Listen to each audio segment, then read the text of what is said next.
To my YouTube channel. जिन्होंने subscribe नहीं किया वो कर लीजिए, बेल आइकन का बटन भी प्रेस कर दीजिए। और आपको पता है कि वीडियो के आखिर में अगर वीडियो अच्छी लगी हो तो thumbs up. Hello guys, welcome to my channel Logical Mantra. आज हम साइंस का क्लास 10th चैप्टर नंबर 3 करेंगे। चैप्टर नंबर 3 हमारे किसके रिगार्डिंग दिया गया है, वो है हमारा मेटल एंड नॉन मेटल्स पर। ओके स्टूडेंट्स, तो पहला क्वेश्चन हम ये देखते हैं और ये क्वेश्चन आपके एक्सरसाइज के क्वेश्चन है। फर्स्ट क्वेश्चन हमारा क्या दिया हुआ है, which of the flowing pairs will give displacement reactions. तो सबसे पहले हम ऑप्शन नंबर ए देखते हैं, NaCl solution and copper metal. Second option B दिया गया MgCl2 solution and aluminium metal. FeSO4 solution and silver metal. Option D हमें दिया गया AgNO3 solution and copper metal. तो स्टूडेंट्स हम इसका आंसर देखते हैं कि हमारा कौन सा ऑप्शन सही है। हमारा ऑप्शन नंबर डी सही है। तो ऑप्शन नंबर डी हमारा क्यों सही है, क्योंकि डिस्प्लेसमेंट रिएक्शन में क्या होते हैं, दो एलिमेंट्स होते हैं। एक एलिमेंट टूट के दूसरे एलिमेंट के साथ जो अनदर दिया होता है उसके साथ रिएक्शन कर देता है। जैसे Cu प्लस में 2AgNO3 से रिएक्शन करके क्या बना रहा है, 2Ag प्लस CuNO3 ब्रैकेट में 2। और ये हमारा क्यों बना रहा है रिएक्शन, क्योंकि ये हमारा कॉपर जो है वो हाईली रिएक्टिव है सिल्वर से, और कॉपर डिजोल्व होके कॉपर नाइट्रेट बना देता है। अब हम देखते हैं हमारा question number second. Question number second हमें दिया गया है, which of following method is suitable for preventing an iron frying pan from rusting. Fry pan हो या आपके अनदर आयरन के कोई भी, या तो बर्तन हो सकते हैं या फिर कोई भी सामान हो सकता है, उसको रस्टिंग के बचाने के लिए आपको सिंपली क्या करना होगा, ये हमें ऑप्शन दिए गए हैं, हमें उनमें से सिलेक्ट करना होगा ए की। ऑप्शन नंबर ए हमें दिया है अप्लाइंग ग्रीस, ग्रीस अप्लाई करेंगे। बी ऑप्शन दिया है अप्लाई पेंट, पेंट करके। सी ऑप्शन दिया है applying A coating of zinc, zinc की कोटिंग करके। एंड डी में ऑल द अबव दिया गया। इसका मतलब हमारे ऊपर के जो तीन ऑप्शन दिए गए हैं वो सारे ही ठीक है। तो हम देखते हैं हमारा कौन सा आंसर सही है। हमारा ऑप्शन नंबर सी सही है। ओके स्टूडेंट्स,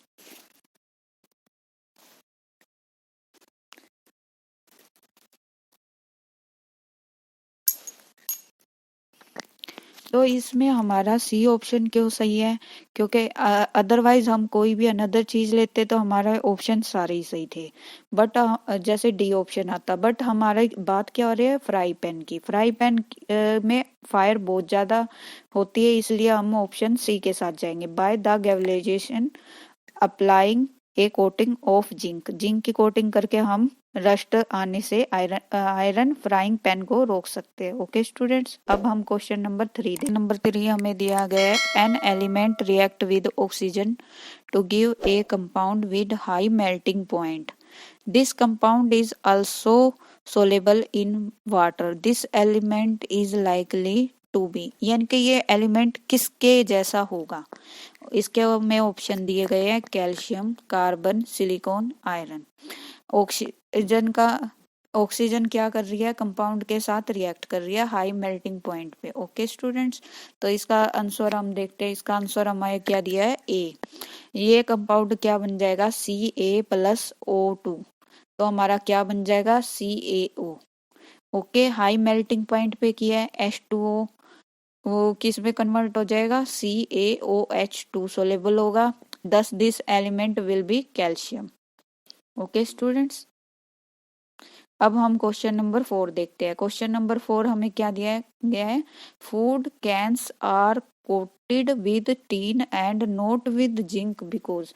टीन के साथ ही क्यों कोटेड किए जाते हैं, हम जिंक के साथ क्यों नहीं कर सकते स्टूडेंट जी। तो इसके हमें ऑप्शन दिए गए हैं। ऑप्शन नंबर ए हमें क्या दिया है, जिंक इज द, यानी कि ये महंगा है टीन से। बी ऑप्शन हमें दिया गया, zinc has a higher melting point than tin. C point हमें क्या दिया हुआ है, zinc is more reactive than tin. और डी पॉइंट हमें दिया गया है, zinc is less reactive than tin. तो इसका सोल्यूशन हमारा क्या है, option number C. Option number क्यों सी है, क्योंकि food cans are coated with tin and not with zincs. क्यों, क्योंकि zincs is more reactive than tin. जब जिंक की कोटिंग करेंगे वो रिएक्ट कर देगा फूड के साथ, तो वो केमिकल अनदर बना देगा जो हमारी बॉडी के लिए हार्मफुल हो सकता है, इसलिए उस पे टिन की कोटिंग की जाती है। ओके स्टूडेंट, हम क्वेश्चन नंबर 5 पढ़ते हैं। You are given a hammer, a battery, a bulb, fire and a switch. How, इसका हमें फर्स्ट पार्ट का क्या दिया हुआ है, ये हमें पार्ट में दिए हुए हैं 2 क्वेश्चन। तो फर्स्ट पार्ट हम देखेंगे सबसे पहले, how could you use them to distinguish between samples of metal and not metals. तो हमें सीधा सा ये मेटल और नॉन मेटल के हिसाब से बताना है। सेकंड पॉइंट क्या है, assess the usefulness of this test is distinguishing between metal and not metal. तो फर्स्ट का ऑप्शन का हमारा क्या सोल्यूशन रहेगा, फर्स्ट का हमारा ये सोल्यूशन है, with the hammer we can beat the sample if it can be beaten into thin sheet. अगर वो थिन शीट में कन्वर्ट हो रहा है तो वो क्या है, मेटल है। अगर वो थिन शीट में कन्वर्ट नहीं हो रहा, पाउडर फॉर्म में बन रहा है, वो हमारा क्या हो जाएगा, नॉन मेटल। अब हम सेकंड का सोल्यूशन देखते हैं। We can use the battery, bulb, wire and a switch to set up a circuit with the sample. If the sample conduct electricity, electricity conduct कैसे कर रहा है, क्योंकि मेटल होगा वो कंडक्टर होगा इलेक्ट्रिसिटी का, इसीलिए वो क्या है, इलेक्ट्रिसिटी का पास आउट करने देगा। अगर वो नॉन मेटल है तो वो आपका पास आउट करने ही नहीं देगा, तो वो आपका क्या हो जाएगा, नॉन मेटल। तो इलेक्ट्रिसिटी आ रही है तो वो मेटल है, नहीं आ रही तो वो नॉन मेटल है। ओके स्टूडेंट्स, अब हम क्वेश्चन नंबर 6 देखते हैं। 6 से पहले ये और आपको लिखना है, आप देख लीजिएगा, और इसको है ना, जितना आप क्वेश्चन को थोड़ा बढ़ा के लिखोगे उतने नंबर आने के ज्यादा चांसेस होते हैं, क्योंकि आप लिख के ही 2 लाइन आओगे तो आपको भी पता है टीचर नंबर कहाँ से देगा, तो आप थोड़ा सा एक्स्ट्रा लिखिएगा, आपको आता है तो उसके रिगार्डिंग आपको नोन है तो आप लिख दीजिए। ओके स्टूडेंट्स, अब हम क्वेश्चन नंबर 6 पढ़ते हैं। What are the amphoteric oxides, give 2 example of amphoteric oxides. सबसे पहले हम स्टूडेंट्स देखते हैं कि ये ऑक्साइड होते क्या है। एम्फोटेरिक जो हम बोलते हैं, ये सिंपली हमारा क्या होता है, जो ऑक्साइड एसिड और बेस के साथ रिएक्ट कर जाते हैं ना, जो रिएक्शन कर जाते हैं, वो हमारा क्या हो जाता है, एम्फोटेरिक ऑक्साइड। जैसे एल्यूमिनियम ऑक्साइड है, Al2O3 है, जिंक ऑक्साइड है, ZnO। तो सबसे पहले हम amphoteric natural of zinc oxide की देख लेते हैं, एसिडिक नेचर के साथ। एसिडिक नेचर में हम क्या लेंगे, 2HCl, यानी कि डाइल्यूट वो लेते हैं हम एसिडिक, कभी भी स्ट्रोंग नहीं लेंगे। Okay students, ZnO react with hydraulic acid forming zinc chloride and water. ये जो हमारा क्या है, ZnO रिएक्शन करेगा 2HCl से, तो क्या बना देगा, Zn तो स्टार्टिंग का ले लिया और Cl2 बाद का और वाटर आ गया। ऐसे ही हमारा बेसिक नेचर के साथ रिएक्शन करेगा। बेसिक के साथ क्या बनाएगा हमारा, sodium hydroxide base, it form, हम ले तो रहे सोडियम हाइड्रोक्साइड बेस, और ये किस में कन्वर्ट हो जाएगा, सोडियम जिंकनेट एंड वाटर में। अब हम आगे बढ़ते हैं। अब हम क्वेश्चन नंबर 7 कर लेते हैं। Name 2 metals which will display hydrogen from dilute acid and 2 metals which will not।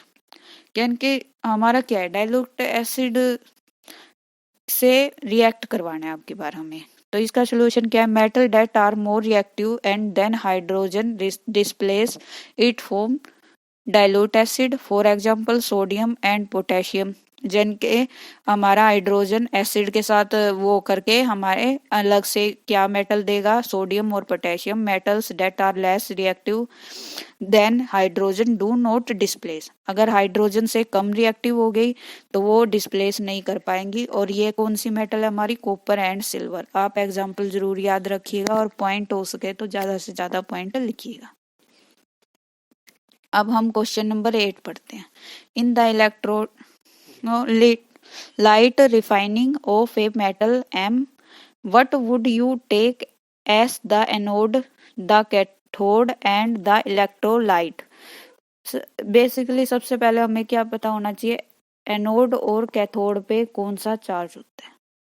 ठीक है, तो आप चार्ज देखिए, आपके बुक में से भी आप चैप्टर पढ़िए। ओके स्टूडेंट्स, ये आपका होमवर्क रहेगा आज का। आप चार्ज बताओगे मेरे को कमेंट बॉक्स में, एनोड और कैथोड पे कौन कौन से चार्ज होते हैं। ओके स्टूडेंट्स, तो इसका सोल्यूशन हम क्या देखते हैं, electrolyte refining, it is a method to gain pure metal, यानी कि हमें इनप्योर मेटल दी जाती है, उसको सोल्यूशन में डालते हैं, एनोड और कैथोड की जो रोड होती है वो लगाते हैं। उस पे क्या होता है, एनोड से जो भी इनप्योर मेटल होता है वो डिक्रीज होता रहता है, और कैथोड पे वो जाके इंक्रीज हो जाता है, और जो इम्प्योरिटीज होती है वो हमारी नीचे बैठ जाती है, और किस तरफ बैठेगी, एनोड की तरफ। ओके, अब ये रिडक्शन प्रोसेस कहलाती है, इस बात का भी ध्यान रखिएगा आप। सेकंड पॉइंट इसमें क्या आएगा, in the electrolyte refining of a metal am such as, जो हमें मेटल मिलती है Zn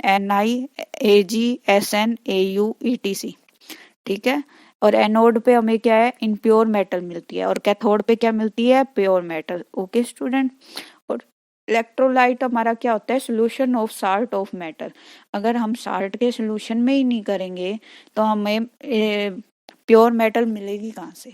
ओके स्टूडेंट्स, आज की क्लास आपकी इतनी थी। आई होप आपको अच्छे से समझ में आया हो, और आप ज़्यादा से ज़्यादा नंबर लाने के लिए, आप अनदर क्वेश्चन के आंसर पाने के लिए प्लीज़ मेरे चैनल को लाइक शेयर सब्सक्राइब करिए, और मेरे वीडियो को देखने के लिए थैंक यू। और आपको आखिरी में इम्पोर्टेंट क्वेश्चन भी बताए जाएंगे जो आपके एग्ज़ाम के लिए बहुत यूजफुल होंगे। Thank you for watching.